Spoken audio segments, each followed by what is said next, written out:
Hello, how are you? I'm good. I'm good. I'm very excited for today's episode. And I know I say that before every Yeah, you episode say we it all the record. time. Like Yeah. there has to be, it would be cool if you for once said that I don't give a shit about today's episode. Just start with that.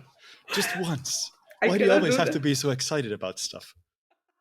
It's part of my personality to be excited, but today I'm really, really, really excited. Because I think the guest that we have today, it's a guest that you and him have never been in the same screen, I think, before. So it's a legendary episode, in my opinion, for all the nerds out there, including myself. And I just was telling you guys on Slack earlier that I'm low key nerding about this episode, but I'm trying to keep it contained as a podcast host. But yay! But tell Yeah, me, it's gonna be fun. oh yeah, but first, if we talk about fun, how was your vacation? Yeah, we just came back a couple of days ago and we were in enjoying the sun in Tenerife. So in Finland, just for reference, in Finland it's like -5 to +3 degrees Celsius, and it's just a horrible weather. It's slush everywhere, and just really the mornings are still a bit dark, and the evenings are very dark. And it was nice to be in the sun, and it was legit sun. Like there was enough sun that we had to apply sunscreen all the time, and still burned ourselves. Yeah, so we had a wonderful time. We were there for 7 days, and the first 5 days were just magical. We were just lounging by the pool, and my kids were swimming and drinking the pool water, which kind of slides into what I'm about to talk about next. And just a great time. The last 3 days were just absolute horror, like complete abject. My daughter got a stomach virus, which kind of happens in these trips. No. Yeah, so she was really sick. She had high fever and she couldn't keep anything in her. And so at 2 a.m. we're calling the local doctor because she wasn't able to keep anything, and she's just two. So Yeah. she was dehydrated, and so we start calling the local. First, we try our own doctor in Finland, but they won't help us because we're traveling, and they want us to contact a local doctor. And yeah, so then we call a doctor, and this was kind of new to me that they didn't really ask anything in the phone. Mm-hmm. They just asked what our hotel room is and the hotel, and then they said, okay, someone will come over in 40 minutes, and this is like 2 a.m. And so this person comes, a doctor. They have their gear with them, and they don't even check her. They just say, okay, yeah, this is a stomach virus, it's gastroenteritis or whatever, and you need to give her, dehydration salts and stuff. All of this we know. Our, our Yeah. our daughter has had a stomach virus before. What we wanted was a checkup in case it's something with her ears, because she often has it before an ear infection.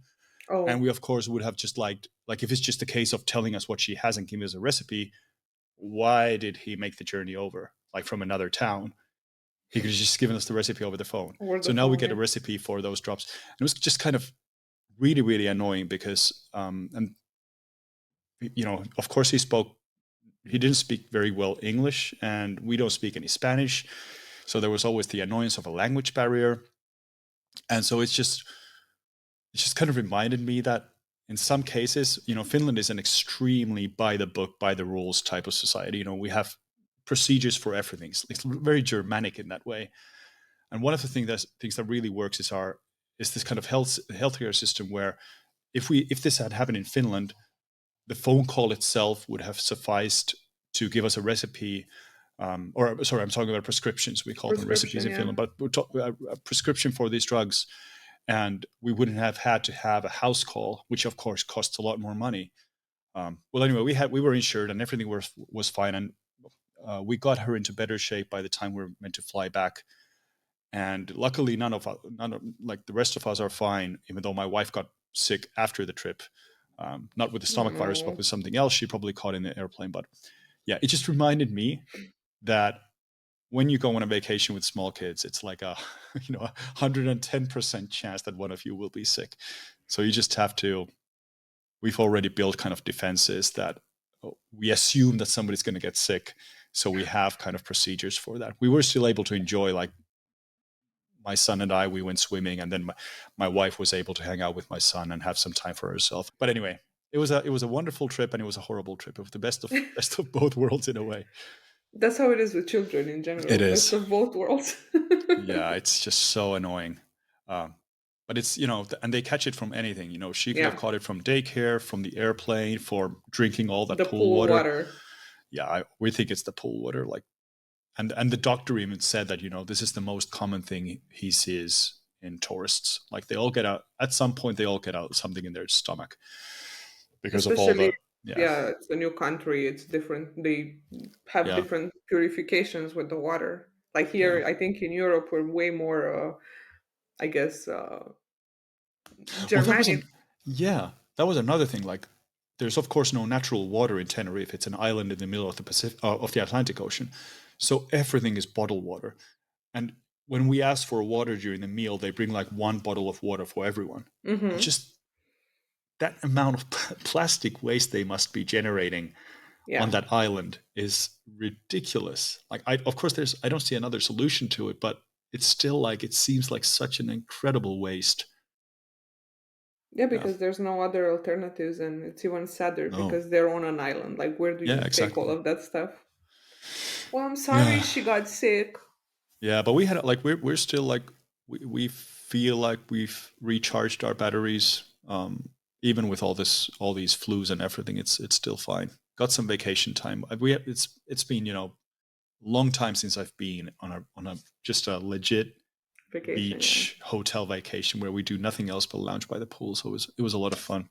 Were you thinking about Jeff Sowers by the pool side of digital nomad stuff? Yeah, well, the cool thing about this was that I was so preoccupied with swimming and hanging with my kids and taking care of the sick daughter and just worrying about stuff that I didn't really do any work, which was really cool. Like, of course, I had to do some housekeeping stuff for Simmer, but other than that, I didn't really. And of course, I was in Beijing slack, but that's not work. That's just a lifestyle. It's fun. Yeah, Yeah. yeah.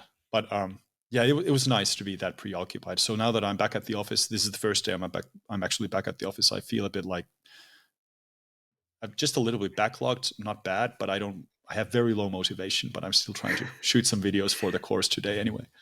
Oh yeah. I have zero motivation and I have no excuse either. So it's like at Yeah. least you have an excuse. It's Monday It's blues. Monday, yeah, it's super Monday. And here spring came, it's actually pretty warm and nice outside, and the kids have Cool. absolutely killed me this weekend with let's do that, let's do that, let's do that. And I'm like, Yeah. no, I just want to sit and sleep and watch trashy reality TV, but it wasn't like that.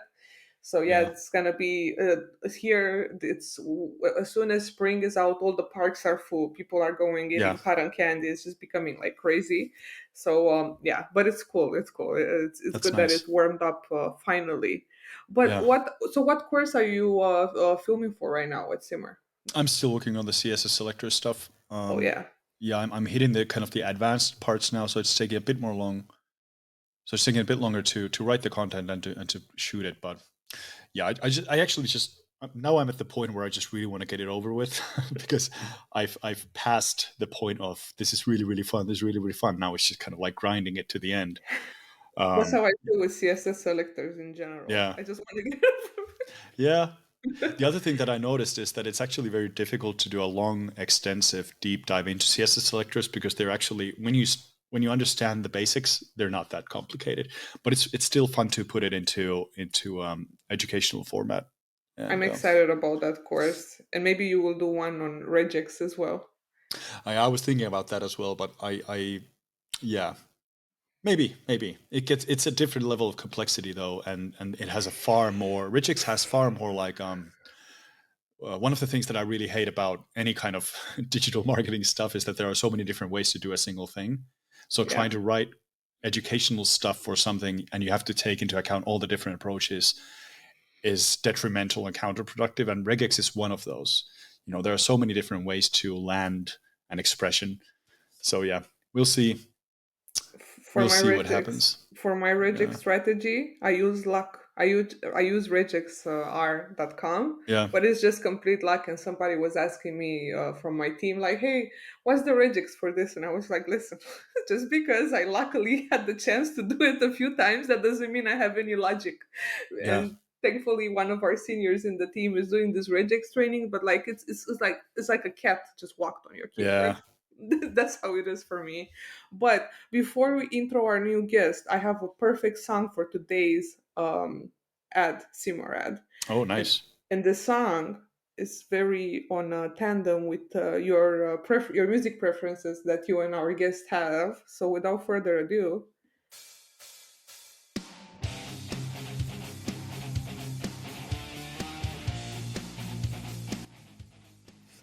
there you go. Nice breakdown. Thank you. Yes. Welcome again to the Simmer Minute. That's what I'm now calling this. That's good. It's horrible. Simmer down was what Jeff Sauer suggested as our tagline. So I'm, Simmer is the sponsor of this podcast, and I'm running out of new ideas what to say about it during this little advertisement slot that we get. But visit teamsimmer.com. We have courses for technical marketers and people interested in technical side of marketing. And you can use the coupon code DEVIATE, that's DEVIATE, to get 10% off your course purchase. So that's teamsimmer.com. Thank you. And that was funny. You reminded me of Jeff saying, that he's gonna be on that lake with you. And you're gonna do your own new event, your new podcast, Data Lake. Yeah, that was just a bad pun. It was my pun. That's why it was bad, because I make the most horrible jokes. Cool. So, without further ado, we have Julius Fedorovicius. I hope I didn't butcher his name on the podcast. Julius is a well-known content creator around GA4 and GTM. And one thing that we agreed on before this interview is we're not going to tell Julius that we talked about this beforehand, but we're going to try to avoid mentioning Google Tag Manager, because that's what maybe Julius and myself are somewhat well known for. And we're going to try and not mention it in this podcast. And the first person who ends up mentioning GTM or Google Tag Manager has to buy the other two dinner or beer or whatever when we see him the next time. So let's see how far we get with Julius. And he knows that he's not allowed to mention it. So I'm just going to try to trap him immediately to get him to mention it. In the first seconds, as we talked about, like, hey, Julius, why don't you introduce yourself?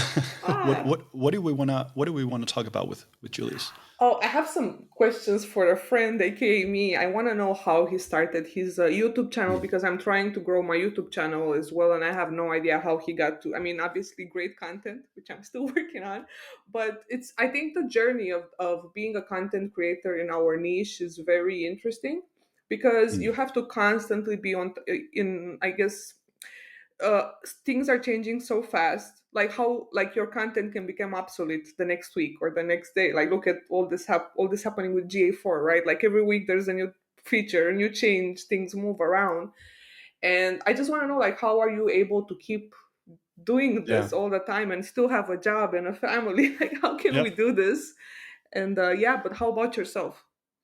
No, that's always, like anything about when I have a fellow content creator here, it's always kind of good to knock brains together and see like, how are we here, and how do we do ideation, for example? How do we come up with new ideas?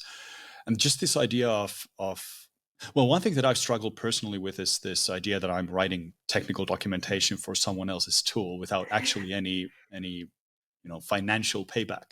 So we are doing the work that filling the gaps in documentation for Google, for example. So it's always kind of interesting to hear what his feelings are about that, because I have been very conflicted about this before, and just the idea of writing something that could already be in the documentation just feels redundant. But it is what brings people to the blog, so it's also kind of seems to be significant as well. It's also that you guys are kind of translating the documentation in a way that's easy to understand, because unfortunately, and I'm sorry for saying this, Google has a reputation for having very hard to read documentation, and it's very interpretable. Like, it's funny, I think a lot of people are probably doing it because it's like so interpretable. And I think what you guys are doing, it's also like translating it for everyone to understand. That's why every time someone has a question, they Google you and him and go through your blogs first, and then they get inspired, and then they get the shit done. And I'm excited to have Julius on. Yeah, cool. Well, let's have him on. I think he's already anxiously waiting in the lobby to be let in. So let's let him in. Woo, Julius! Welcome to the show. How was it in the lobby? Like, we have people waiting in the lobby. How was it? Did you get refreshments, drinks? Yeah, but I was alone, so not Oh much to yeah. talk about. Even when you're alone, you're still with yourself, and that's the best guest you can ever have in a room. Yeah, but since I'm mainly working alone, I had way too many conversations with myself already. So Yeah, yeah, it's depressing. I have the same thing actually as well. So how are you? What's up? yeah, busy. Still with that all GA4 stuff. So I think nothing new here. Yeah, Actually, Eh, curious what will be the topic probably next year. yeah. Because this GA5. year GA5, GA5.1, something like Yeah, that. Yeah, because I mean, like, right, like before July 1st, definitely G4 will be the hot topic. I think after that it will be as well, because there are still like very many late mm, birds who will be like, "Hey, my like my UA stopped working. What should I do?" yeah, Because they were living under the rock for the last like more than year when Google was starting to kind of aggressively push that. yeah. So I'm curious, like, what will it be then? Maybe uh, like alternatives to Google Analytics even more? Like, I don't know, whatever. Well, and of course, there's like a laundry list of features that we're still expecting GA4 to have, and they're not going to have all of those before July 1st. So it's no, they there's a lot won't. to write about. Yeah. Uh, I mean, definitely, like many features are missing. I have already accepted that some features are not coming back, which is again, like I already accepted that fact. But when it comes to, let's say, the missing features, so I mean, again, I wish that Google publicly announced not only to like partners but to others, like, hey, here's what we are going to release within the next, let's say, 6-12 months, because right now a lot of hate is because of, hey, we're missing custom default channel or this custom channel grouping or item scoped custom dimensions, which are currently in the rollout. Mm, But basically, like, if they told the audience like, hey, we are going to create this, we are going to launch this, then the expectation would be a bit better, and I think the acceptance of GE4 would be better. that's actually really, really interesting. That's something I've wanted to talk about for a long time. Is that I wonder what would happen if they actually did produce a public roadmap, because I understand that point of view perfectly. Like, it would be cool if the general public kind of knew what was coming and there would a lot of guesswork eliminated from this. But at the same time, imagine that you're a Google PM and you've released that this is our upcoming roadmap, and this might come this year, this might come next year. And now the hungry, like the rabid public knows, hey, I saw in your roadmap you get channel groupings. Give me channel groupings. When are we going to get those channel groupings? Come on, do. Oh, by the way, I have these 10 different things that I want you to add to those channel groupings. And then my friend has 15 more things. So I'm wondering, like, from a product development perspective, product management perspective, it kind of makes also sense to keep things that are very far away under wraps for now. Otherwise you're throwing like food for undue expectations into the wild. Like, then people might, like, just the amount of noise that would interfere with your product management. I don't know if it goes like, do you think that's what's going on in their heads? Because that's what I think is going on in their heads. I think as well, but here's the thing. I would say, I mean, like, if I was them, I would probably not go like way too much into details, but at least Yeah. saying, hey, this year, I mean, or at least this half of the year, well, we don't need to know like the exact month when they are going to release that, because again, like delays, deadlines, all the other Yeah. stuff, they might delay that. But let's say, hey, in this year, because I saw some, in some occasions, some leaked photos of like slides where people mentioning like in 2024 they are going to release this and that, and like 3 points, which is still okay. I mean, knowing Mm. that we will have that feature a year after that, like from today, that would be already enough, and would, again, I guess it would calm us a bit. And then when I try to, let's say, migrate, and I see that, oh, right now G4 does not have this and that, maybe I should look for another tool completely, like go away Mm. from Google Stack. But if I know that, all right, they are going to release this and this, just let's say the name of the feature without going too much into details, then I would say that would still help. Of course, the expectations then for features would be probably different from what we get Mm. eventually with that feature, but I would say it's still better, because like all the features that right now are released, for example, items custom dimensions, or I think there were some rumors about custom channel groupings as well. Mm. So in this case, like they are not inventing some new features that would give them some competitive advantages. Right now, they're actually like picking up, like they're right now releasing features that are missing already and people expect them. So, and some competitors might already have those things. So this is not something that, other competitors would use to their advantage because they might already have those things. Yeah. Yeah. I'm not. Yeah. That's a good point. That's a good point. I kind of feel like it's become this, self-enforcing hypothesis in a way that they initially tried to make it very clear that this is a different tool from Universal Analytics, and they always talked about use case parity rather than feature parity. But I think that the more features they release that are obviously inherited from Universal Analytics lexicon, like sessions and session scope stuff and conversion rates and stuff like that, they're just painting themselves in a corner trying to fit a square block into a round hole with the data model. And that's why, when you look at BigQuery, you're completely bewildered by the differences with the UI. And yeah, I personally kind of feel like they should have named it something else than Google Analytics. It should have been a completely different thing from the get-go. And then they wouldn't be hampered down. For the last 2 years, they've done nothing but appease the Universal Analytics crowd. That's how I feel about it. And I think that's one of the reasons they are so far behind the competition, is because they're trying to produce a migration path from two incompatible tools, or between two incompatible tools. But I'm very pessimistic about this stuff in general, so why not take that with a grain of salt? But this does. Sorry, I'm just hogging the microphone, but that's just me. No worries. This does bring us to the actual focus of this discussion. And we can actually start with this, because we talked about this at Super Week very briefly, but we talk about a tool that you've written extensively about, GA4. You're like one of the most prolific content creators for that. And now you know that there's a load of features coming up, and you've created all these video courses and all these videos and all this content. What happens when they fundamentally change a part of the UI? What goes on in your mind when you hear about this? What goes on in your day-to-day processes when you actually have to do something about it? So let's say your videos are now outdated, something completely fundamental. The navigation has changed completely. What do? I don't have to imagine that. Exactly. I have already faced this issue like multiple times. So first step is to go to take a shower and cry in the corner of the shower. Yes. Then after that, you kind of decide like what to do next. So when it comes to the content of the paid courses, obviously those we need to take.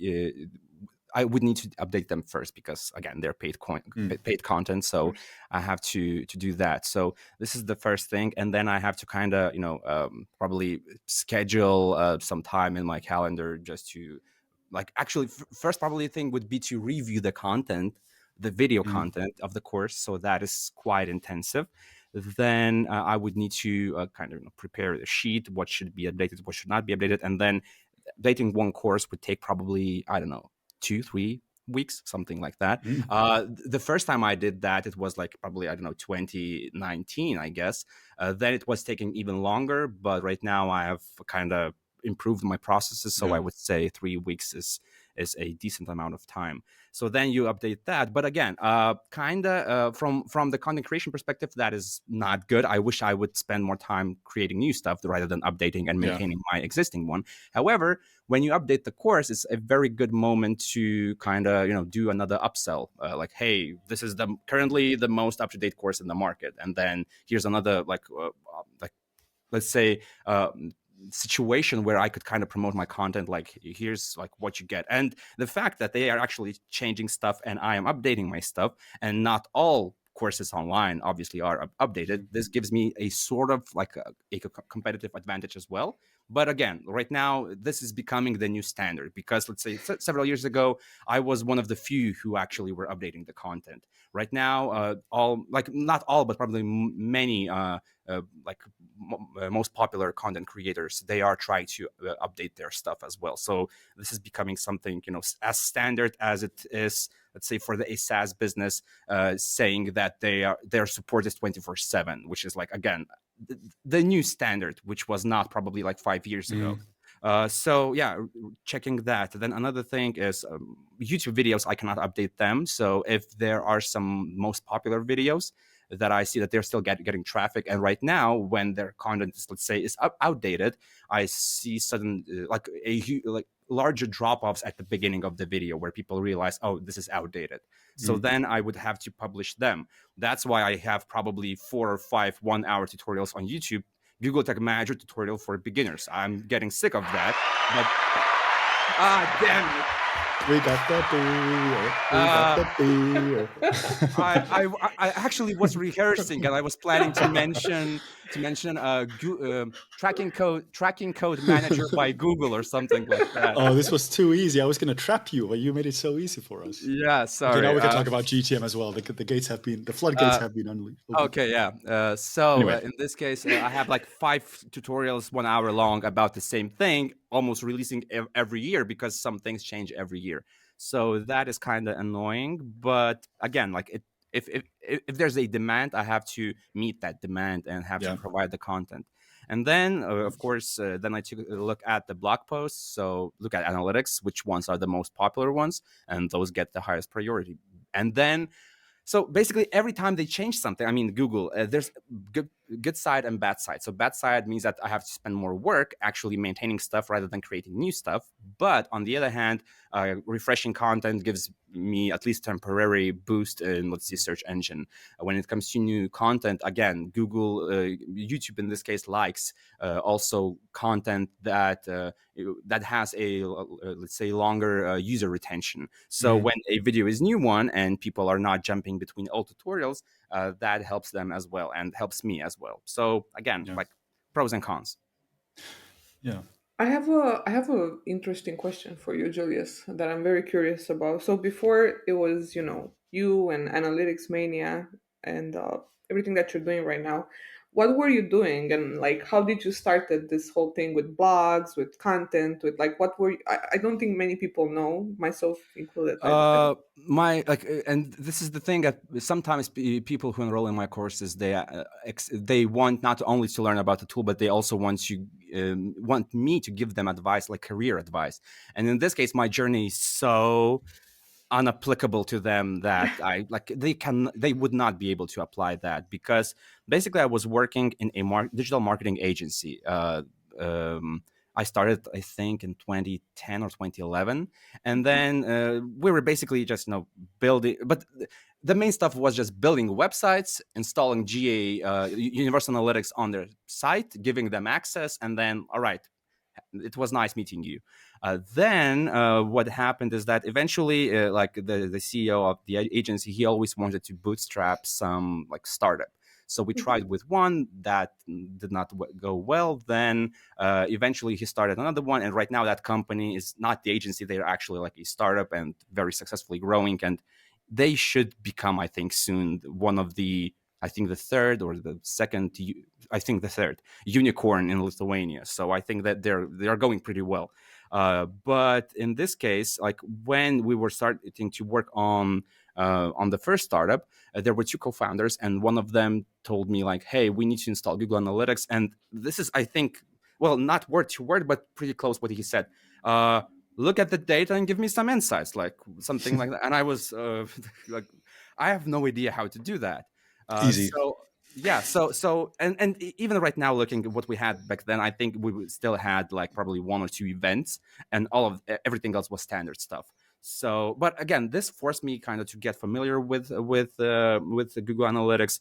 I think even my CEO paid for my GA certificate when it was a paid one. I think it was like 50 or 100 euros, something like that. And before that, there was a course. And that's where I first time saw in the video Krista, where I think she was also quite new at Google at that point. And she was teaching us how to do analytics. And so basically it was her and Avinash jumping between videos. So this is how I started.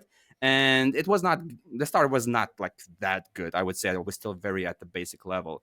But even with that, I knew a lot more than others in the company. So I think it was like 10 or 15 other people. So I became the Google Analytics guy in the company, even though looking right now, I would say I was still a very much beginner. But again, knew more than they did.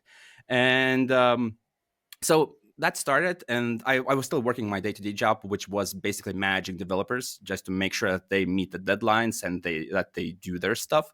And then I think someone somewhere recommended me that I can help them with Google Analytics. And this was like a side gig, freelancing stuff. I never looked for a client ever in my life, which is, again, one of the things how other people cannot apply my career advice. So they just, so someone recommended me, then I helped them, then someone else recommended me. And occasionally I started like freelancing, but still I had my main day job. And, several hours a week, probably I had some freelancing stuff. Eventually, at 2016, so here's the thing, we were expecting with my wife our first child, and I like back then with our second, that successful startup, it was still in the very beginning of the journey, so we were still like losing more money than we were actually earning, and we had like 6 months to break even or fail. And at that point, my wife and I was like expecting our firstborn child, and I was thinking like, all right, I cannot ask for the raise because I know the financial situation. Like right now, we are kind of on a good trajectory, but I cannot ask because I know that there's no other money to increase my salary. So what can I do to earn more money while still keeping my day job? And what I know better than others, how I should monetize this. And at that point, I was at the Mount Stupid of Dunning-Kruger effect. I thought that I was an expert in Google Tag Manager. Again, second beer? No, just the first one counts. That's the first one. Okay. Actually, let's do that. Second beer. Let's do that. Yeah. Okay, never mind. So in this case, basically, I thought that I was an expert in Google Tag Manager. So I arranged some stuff, and I started doing some workshops in Lithuania. That was kind of okay. I think maybe several hundred euros in an Eastern European country per month, additional euros. That was okay. And then I started to write Analytics Mania. Again, by thinking that I was an expert. Now, the problem is that other people started commenting, asking their problems, like I was sending me their problems. And then I realized that how much I don't know, because I had no clue that those problems existed. And that's where one of the ways how I came up with new topics for my content. Basically, they come up to me with something I don't know. I researched that. I helped them. I learned something. And then I publish content about that. Because at that point, it was like 2016, there were still many topics about Google Tag Manager that were not covered properly by other creators. Because Simo had a blog where he had those ultimate, definitive, large, trigger guide for Google Tag Manager, and it's like that. But there were no there was a lack of blog posts about, let's say, more specific niche topic, like how to use this trigger particularly with more examples. So that's where I noticed the demand, and that's how the blog started to eventually grow. But yeah, basically, I was thinking I had a false perception that I was an expert, but right now when I think, I would probably knew back then at most 5% of what I know right now, which is again ridiculous, but it helped me learn, because when you teach others, you have to actually learn the topic twice. You learn it for yourself, and then you have to learn it the second time, or enough, to be able to explain it in like layman terms. So that's how things, and then from there, like the rest is history. Yeah, the idea of being an expert is interesting. Like, obviously, the more you do something, the larger the population that knows less about a certain topic is. Like, the more you do something, the more you iterate and repeat and repeat and repeat. One thing that I've talked about on this podcast, and also we talked about this at Super Week, is this idea that content creation could also be like a knee-jerk reaction. Like, when you come up with a solution, write it down and publish it. Like, you don't necessarily have to be an expert to do so. Obviously, if you write wrong, like the solution you write doesn't work, then there's a moment of maybe self-awareness there, but you can always fix it with due credit to people who helped you go about it. But if in this case, like, you write a lot of content and you come up with ideas for content, and you said that you source a lot of it from the people who read your blog, and I completely subscribe to that. Like the people asking questions and comments, uh, that's like 50% of the blog post in many cases. You have your blog post and then you have the comments, and often the comments are where the real like nuggets of wisdom are hidden. um, how do you feel about ideation? Like at this point, you've written so much about these tools, you've done so many videos. Can you still come up with niche content that hasn't been covered before? Do you think it's possible? Um, Or should you even? Can you just regurgitate content? Can you redo content that others have done, maybe with your own unique flair, for example? I think yes to both. So in this case, right now I have, I think, a backlog of, I don't know, 100 topics. Some of them probably will never become blog posts because I just like don't feel like I would like to want to write about them, even though there is a slight demand. But in this case, like there are still like the challenge is much higher than it was in 2016 or 2017, because then it was often like I published a blog post, I submit it to Google Search Console, 10 minutes, I'm in number one spot, because number two spot is unrelated to that content, to that topic, because nobody else wrote about that. Right now, things are much, much more difficult, but there are still, like, it's still possible. However, the topics that are remaining right now, they would probably, like, if we're talking purely about traffic, you would not get that much traffic about writing about that specific niche problem, rather than writing some let's say longer guide about conversion tracking or whatever, which is more like which is broader in this case, and there's more demand. However, there's more competition in those shorter keywords as well. Now, when it comes to regurgitating the content, it's still, I would say, possible. Like right now, I write a blog post, even if someone has wrote it, if I think, but again, this is very subjective. So if you as a writer think that you can add something additional, then go for it. Like, but if it is, again, just, purely for SEO purposes, where you're just doing the same stuff that someone else wrote, then it depends. But usually I try to I don't think that else. And you don't have to do that anymore, right? You don't have to go for the low-hanging fruit about new traffic, because you already accumulate a lot of traffic. You already have a following.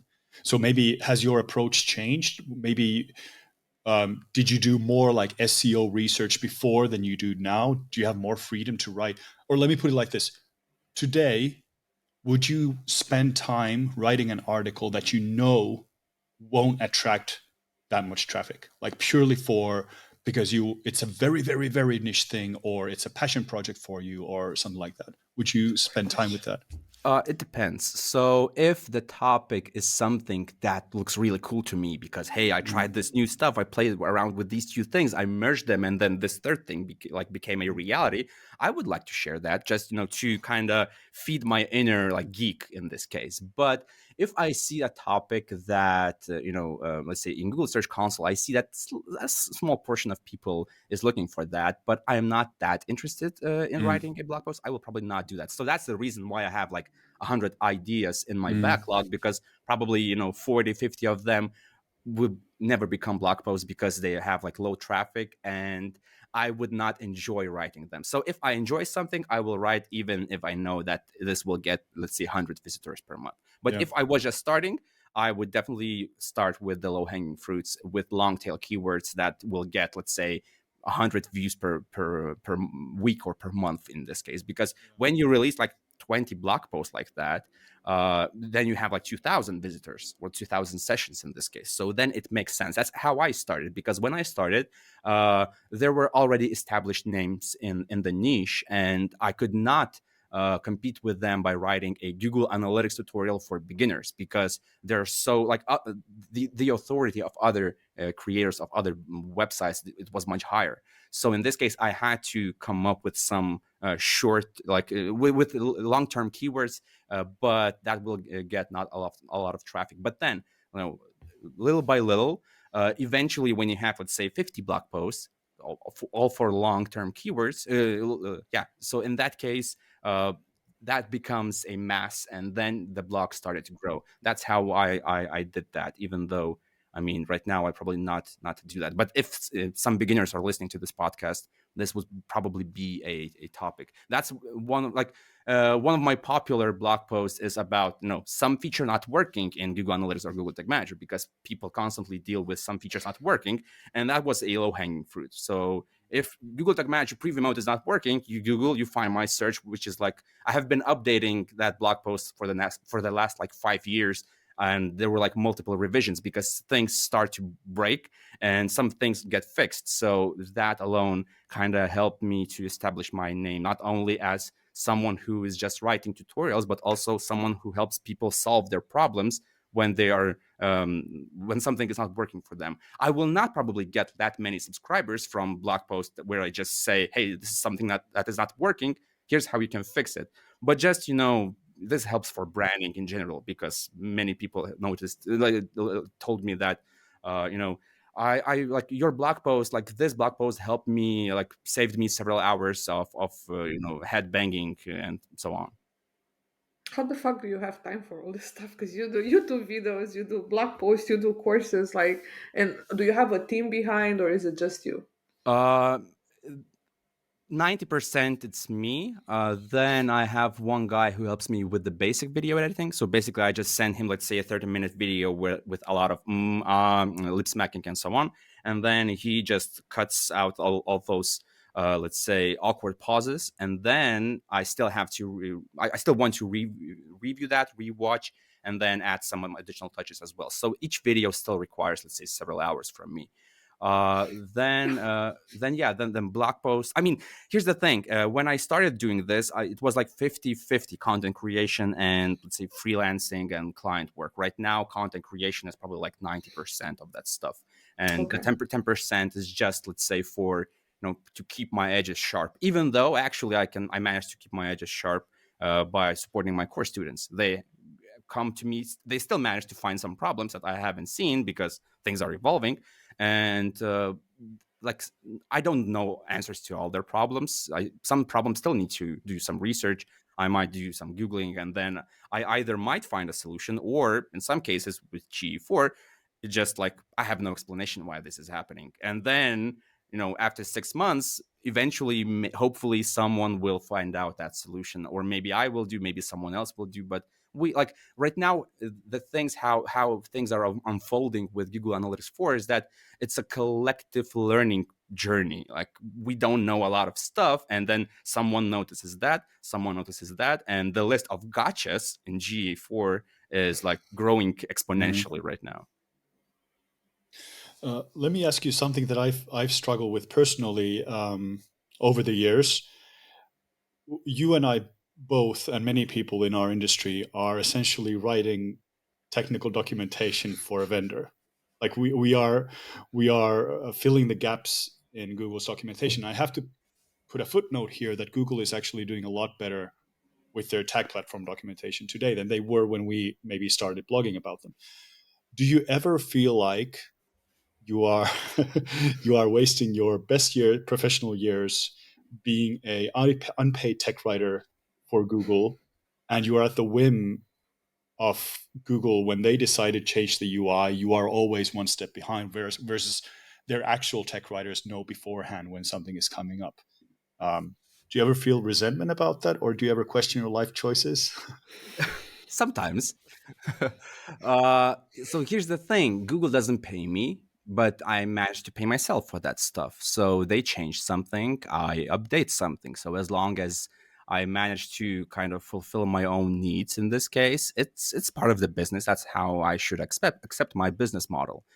Because like each business model has its own pros and cons. So in my case, I always have to chase and go run behind what Google is doing, because I mean, I wish they would, like, if they don't want to communicate publicly, like their roadmaps or whatever, I wish that at least they would communicate better with me of what is coming next. Sometimes I get notified, very, very, very rarely, and that helps, because then I can, let's say, prepare and to update some stuff and then release it together with the feature, and then people kind of get this experience. Oh, so this is something big, because like not only documentation, which is sort of a maze, But not only that is updated, but also other creators are like publishing about this. So this must be something really important. But yeah, like like it's always a love-hate relationship with Google Analytics. With I would say the situation with Google Tag Manager right now is acceptable. I saw your tweet that there are some things coming up, but for the last, let's say, 18 months, things were pretty quiet. So I am happy with that. So I don't need to update that stuff. However, GE4 updates twice as much as it should be. I mean, so in that case, I kind of, still get a lot of stuff that needs to be updated. But I don't think that I should be paid because I managed to solve this by myself. I sell courses. That's the main source of income. There's some slight, let's say, ad revenue from YouTube, but I don't know, like so far it feels good, but of course I had already multiple burnouts since I'm working on. So again, I had one person who's editing my videos, and then I have one guy who I recently hired. Basically, I just like sent him a list of articles which are outdated. So he should just let's say review those articles and then maybe add new screenshots, something like that, and then I still have to review. So it helps me to some extent, but of course I still have to spend my time to review all that stuff. To kind of, I still want to be in control of the quality because since I was managing developers for so long, and then let's think the last year at my like day-to-day job, I was managing like 20 developers. It was sort of a little hell because at some point I often found myself when I come home and then I realized I did nothing. I mean, I achieved today nothing because basically just developers come to you sharing their problems, mostly professional, but sometimes even personal problems, and you have to solve them or at least show the direction. And then when you look at your calendar, you realize that I did nothing today. And when that was happening, like for a long time period, I realized that probably I don't want to manage people anymore. So right now, working for myself is quite okay because you wake up in the morning and sometimes I just don't feel like I want to work today. And you know what? I can do that.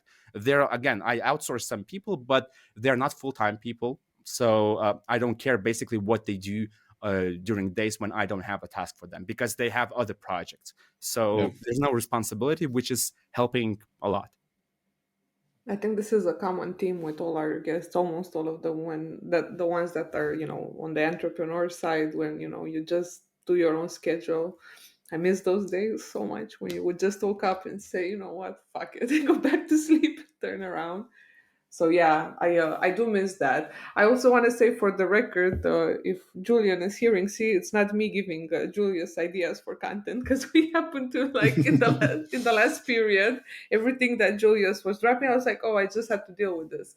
I do want to say to both of you that there is, in my opinion, that I'm just getting started into this field. I'm encountering issues that are not spoken about online.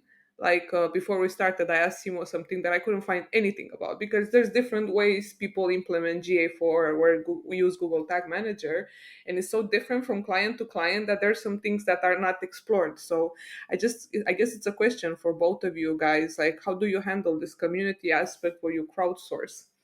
All this information, like what do you decide in terms of what really matters for a bigger amount of people? Because it's the same as managing developers. When you're doing features, you get a lot of input, but the outcome is just a few things that would match more people. Like that's the agile way of deciding, like what is the roadmap for both of you. So like how do you decide which matters for more people, or it's not just an isolated case? Well, I can go first because it's kind of clear to me actually. I don't really think about that much. There's a gut feeling I get when I think that something can be useful, and that's what I follow. That's what I've done from the beginning. I'm a very I think one of the reasons I've now neglected simo.com is because I'm happy to do so. I still have an unbroken stretch of not a single month without an article. So I've always managed to push it, which means that there are a lot of articles coming on the last day of the month that are really like rushed, which is fine.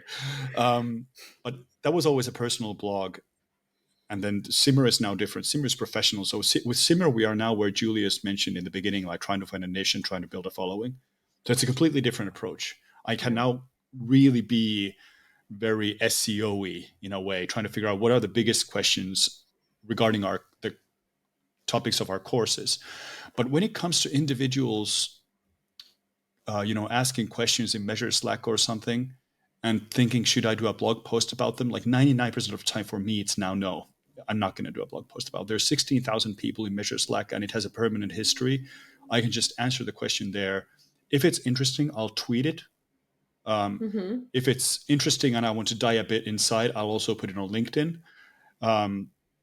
But that's, that's definitely like hell has to freeze solid before I post anything useful on LinkedIn. But the hurdle to actually write a blog post at this point, where it's not something that I've been trying to cook for a month or two, it's very, very high for me. So for me, I don't enjoy that anymore. There was a time where when somebody asked something and I came up with a cool solution, I immediately wrote it into a blog post. But now there are so many other different microservices that I can use for that, and then reserve the blog for more maybe evergreen stuff or something that scales immediately to a huge population. Again, based on a gut feeling, which is why I've been writing about measurement protocol for the last couple of blog posts, simply because it's still such a black box. And I know that there are so many developers and so many app designers and device designers looking forward to a fully functioning measurement protocol. But in terms of how do I do this in GTM? How do I do this in server-side GTM? How do I do this in GA4? I personally don't like the checklist for should I write a blog post is now very, very long, and it's very difficult to pass that for me. That's really cool. For me personally, in the past, there's several approaches, and the one that sticks to me at that particular moment that works. So there's a gut feeling. Then there is, let's say, but it used to be gut feeling. Like I used to use that a lot because I was just enjoying the process. Right at that point, it was purely about giving content, and then the money will follow eventually. So you provide as much value as possible, and then basically I heard that. Somewhere that basically revenue and money is just a byproduct of how well you serve your audience, and that's actually how it worked for me as well. So a lot of that was just gut feeling. Then eventually, when I started, as this started to become a business, I have to start to manage this as a business, and then had to prioritize. So if the keyword, or let's say if the search phrase about that particular content topic, if I manage to find that somewhere, or let's say Google Search Console or maybe Site Search Analytics in my GA, if I see that some people are also looking for that, this is good enough for me to write about that topic. Or if not, then usually I just add another item to my backlog where I, let's say, write one sentence about the blog post and about, let's say, topic, and then I mention maybe a link to some conversation where that was mentioned, because if I look at that topic 1 year in the future, I will forget what I was thinking. So that context of the thread of, let's say, forum is definitely helpful. Now the gut feeling is better. I feel when the block will probably work, when not, but that just comes with experience and subjective stuff. And then one more thing that I was thinking. Oh yeah, so if people start talking, asking me something, and then I do some research and I see that there is no demand in that, but occasionally it happens that within a week 5 people send me emails about that stuff. So if there's a theme for a problem this week, that sounds like this is an indicator that I could write a blog post about that or create some other content. And even though the traffic to that blog post will not be huge, but getting 100, 500 visitors per week or per month, it's still good. It still adds to the bottom line. So I would say right now, basically, either many people have to report this stuff, or I just feel like I want to do that, if I have a gut feeling, and then I occasionally review my backlog. Because right now, to keep sanity in place, because just jumping between YouTube and blog would definitely be problematic for me, because I would go crazy. So I came up with this approach, which is kind of working for me. So I have themes for each week. So right now, in fact, the theme of this week will be YouTube videos. So I will record videos for the next 2 months and pray that Google will not change anything, because then a lot of those videos, or a portion of them, will like go to the trash bin. That has already happened. So that's where I cry in the shower. But You do a lot of crying in the shower, I think. That's my favorite place to cry, because the water hides my tears, so that's good. That's a good tip for all the criers out there. Yeah. So in this case, I would say I forgot my thought. Sorry. Yeah. So basically, So theme. So this week's theme is, let's say, video tracking, videos for YouTube. Then the next week's theme, let's say, will be just blogging. So hopefully to write a blog post per day. Like previously, a blog post was taking like 20-30 hours. Right now, it's possible for me to do that in one day. One blog post per day, if I feel energized enough. But sometimes I lose myself, because there was somewhere a Nintendo Switch here, so that kind of breaks the writing spree for me. But that helps. And then let's say the other week might be, I don't know, updating course content. So I try to not do like the repetition that every week on Monday it's video, Tuesday is blog post, because that will become routine very quickly. But when I, let's say, record videos for YouTube within a week, and then I never come back for the next 2 months, and then I kind of become a little hungry again. I should start working on new videos. So every time when you come back to something, it still gives you joy, because otherwise, if you scatter your like work week, and every week you do this, that, and that, eventually you will get tired. So that helped me. That's a good tip. That's a really good tip. Before we wrap up, I want to ask Julius one more thing. I know you're working with a company I think it's an organization in Lithuania that supports Ukraine, and you've been talking a lot about it. So maybe you can share a bit with our listeners, and if there's the possibility still to help Ukraine and support Ukraine. Like, I think this is something a lot of people would like to hear about. So that, or like the latest campaign was to buy some radars for Ukraine. Like one radar was like 1 million euros, and we managed to collect like 14 million. So that was like a joint campaign organized by the national television, and then like 5 different organizations who are also supporting Ukraine. They are collecting donations, and some of them, providing some humanitarian help. Others are buying armors. Others are buying something else to, like, say, I don't know, something else. So in this case, it was a joint campaign. Now since that is gone, but those like nonprofit organizations, they still have their own let's say initiatives. They still continue to do what they're doing. Some of them are active since 2014, when this initially started. So I will probably not mention their names, because for those who are non-Lithuanians, it will be difficult to find. I guess maybe in the show notes you could add some links. Yeah, definitely send us the links so we can because those some of them, I think they also have the English version, so you will be able to find that. But again, those organizations are like trustworthy a lot, and the fact that Lithuanians and Lithuanian companies managed to get so much money in fairly short amount of time. Even, if we calculate this per capita, it was like 7 euros per capita in this case, like per one person. So like, even though 14 million might not sound a lot compared to billions that might other countries spend, we still think that this is a fairly good initiative, and the impact is still solid. Well, this might take 15 minutes, but can you tell people where to find you, like all the different places where you're active on? So analyticsmania.com is the main stuff. Is the main place that initially, like that's where Analytics Mania started. And then after that, in 2020, I eventually I decided that I don't want to get screwed by Google anymore, because they were changing their algorithms a lot. So I decided, hey, I don't want to get screwed by Google, so why not be dependent on 2 platforms owned by Google? So yeah. So right now, I'm so on Google search analyticsmania.com, and on YouTube is also analyticsmania.com, and that is kind of grew, but it is growing because the blog had also like it had laid a good foundation, and that's where you find videos, articles, and online courses as well about tag management platform by Google and and Google Too late. Analytics. Nice one. Just a bit too late. And you're, of Yeah. course, also on Twitter, and you founded a Facebook group for GTM and for GA4. The reason I think that why I founded Facebook is because of Google Plus debt. I think that It's not so dead. It will forever live in our hearts.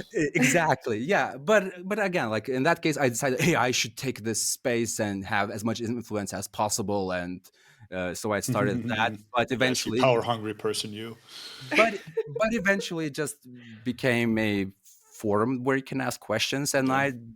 I forgot when it was the last time I promoted something of my own stuff there. So it's just like purely organic, natural stuff, and that's the place where you can get help if you are okay with Mark.